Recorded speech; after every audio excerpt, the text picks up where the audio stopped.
Here we divide 143 by 2 in a long division method. So 2 times 7 means 14.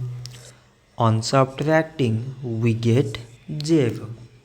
So now we bring down the number beside this 3 and we remove this 0.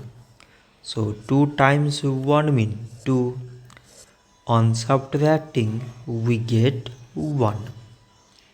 So this 1 is less than 2 and there is no other number beside. So we put here decimal so that we take 0. So 2 times 5 means 10. On subtracting we get 0. So 143 divided by 2 we got 71.5. So this much for today and thanks for watching.